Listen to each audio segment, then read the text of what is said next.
Welcome back to my channel. I hope you guys are having an amazing week so far. I've been having a pretty good week. Yesterday was Connor and I's 3-year wedding anniversary. What? Yes, I have been married for 3 whole years. I mean, 3 years isn't a long time, but I don't know, that's the longest relationship I have ever had.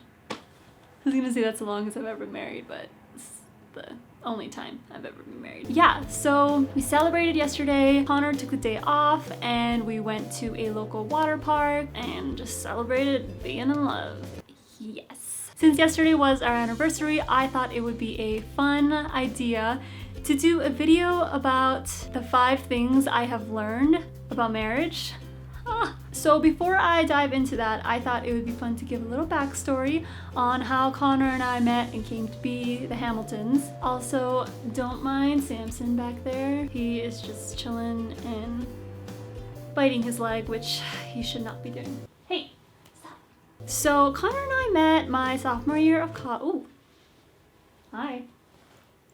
So once upon a time, a sophomore in college named Ariel took an English class, and on the first day of class, I walked into the classroom and there was a guy sitting in there. It was about 10 minutes before class started, so I walked in and I was like, hey, is this English 150? And the guy turns around in his seat and he's like, I sure hope so. And then we lock eyes, he gets down on one knee and then he proposes and bam, marriage. I'm just kidding. He did turn on his seat and say, I sure hope so. Which is funny because whenever I tell this story to people, people are like, oh, he was hoping it was because you were in it. And I'm pretty sure he just said, I hope so, because he didn't want to be in the wrong classroom, which was the reason why I asked the question in the first place. So yeah. So about a few weeks later, we had an assignment in class where we had to pair up and peer review each other's papers. And Connor and I just we did like the head nod where it was like, yeah, let's be partners. But not that seductive. It was more just like, okay, let's be partners. And the funny thing was that we both did not do our first draft of that paper, so we had nothing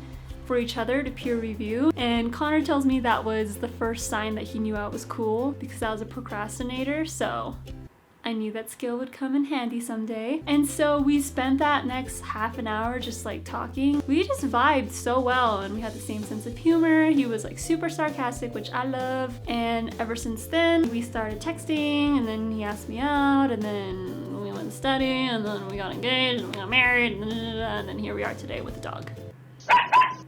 Yeah, so that is the story of Connor and I. That was like the Cliff Notes version of how we met / started dating. Now on to the purpose of this video. 5 things I have learned about marriage. Here we go. Number 1, forget calling dibs on leftovers. There was a time when I had like a tub of ice cream. There was like half of it left. I was at school one day and had a really long, rough day. And I was thinking, I'm just gonna go home after this class, lay down on the couch, and just eat the rest of that ice cream. That thought was what was getting me through the rest of the day. So after class, I come home, open the fridge, no ice cream. Hey Connor, where's my ice cream? And he's like, I ate it.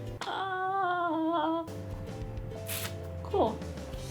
That was me closing the freezer, by the way. That has happened on numerous accounts. I thought I made big proportions when it came to dinner and that we would have leftovers for the rest of the week. No, leftovers lasted 2 days, maybe 2.5 days. That boy can eat. Oh my gosh, I'm making him sound like he's like 400 pounds. He's not. And like, I can't get really mad at him for it because he grew up with 5 brothers.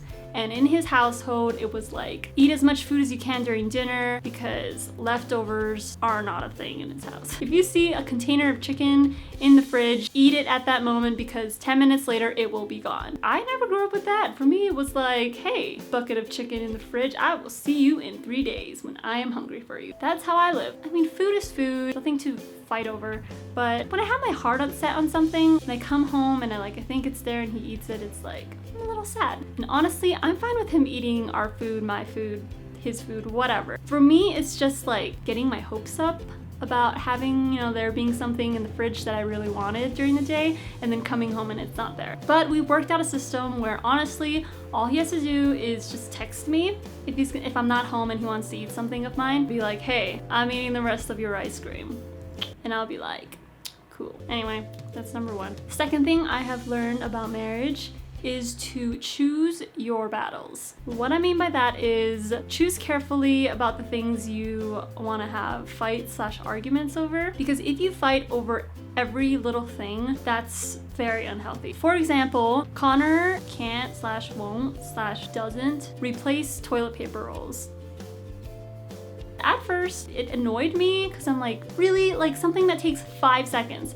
5 seconds to age, not even. Instead of making that into some huge something that we constantly fight over, I was like, okay, obviously this is something that he just doesn't like doing. It does take 5 seconds to do, but because it takes 5 seconds, I can take 5 seconds out of my day and do something that he does not like doing. I'm fine if that's what I have to do to make him happy, just change a toilet paper roll. Something as little as a toilet paper roll, that's something that there doesn't need to be an argument over. Pick your battles, pick them wisely, and recognize the things that you really don't need to nag your husband over. It's not worth it. Number 3. This one's a little TMI.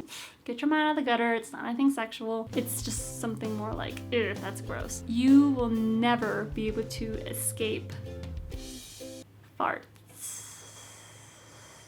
For real.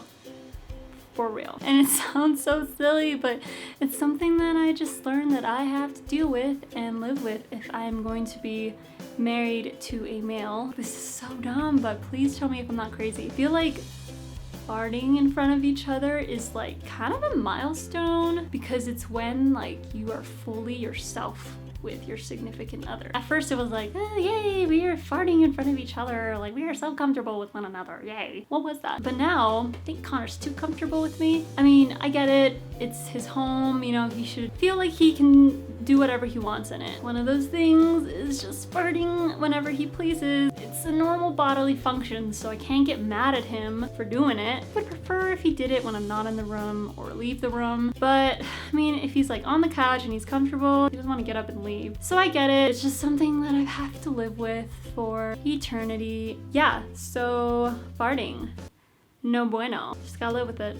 Number 4, communication is key. I don't know how many times I've forgotten to tell Connor something or he forgets to tell me something. There's just some major miscommunication and then we end up in a pickle. I plan something with our friends, but he plans something with his family on the same night. And then that night, like 3 hours before we're supposed to go and do the things that we both have individually committed to, I'm like, hey, by the way, we're going on a date tonight with our friends. Connor's like, actually, my parents are in town. So yeah, that was definitely something earlier in our marriage that I had to learn the hard way. But now that we're like 3 years married and we're like pros, you always want to be on the same page as your husband for any situation. Communication, guys.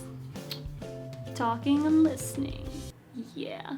And the 5th thing that I learned in marriage is even though you're married, you should still date each other, of course. It's so easy when you're married, especially if you've been married for a while, to fall into old, boring routines. It's so easy on a Friday night to just stay at home in your pajamas, lie on the couch and watch Netflix. Don't get me wrong, that's basically what Connor and I do every night, but I think it's so important to like designate nights where you go out and go on an actual date, get dressed up, plan out a night outside of the house. There's so many things you can do. You can go to dinner, you can go to a movie, you can go mini golfing, you can go bowling, you can go hike a mountain, you can go TP someone's house, break into someone's car, or just whatever that makes you bond outside of the house. Maybe not those last 2 things. So much can happen when you put away your phone, you get away from your TV and electronics, your computer, just social media in general, and you sit down and have like actual conversations with each other and enjoy a nice meal together. So even though you're married, still date each other. I mean, your husband is basically your forever boyfriend, so you gotta keep dating him. So those are 5 things that I have learned so far in 3 years of marriage. Those 5 things are not the the only things that I learned in marriage. Trust me, I have learned a lot more. Hopefully these are things that we can all relate to. All right, well, I hope you guys enjoyed my video. I like these kinds of videos where I just kind of talk about what's on my mind or just talk about things that I've learned in life or things that have happened to me. So if you like this kind of video, give this video a thumbs up so I know that you guys like it. Don't forget to subscribe to my channel because I post videos every Wednesday. I hope you guys have an amazing week and I'll see you later. Bye. How's your day? Good, good. Just me and Samson chilling. Yeah. Cool. Yep. Okay, well, been real. Yeah, it's been way real. Sorry. Love you too. Bye. We are so romantic.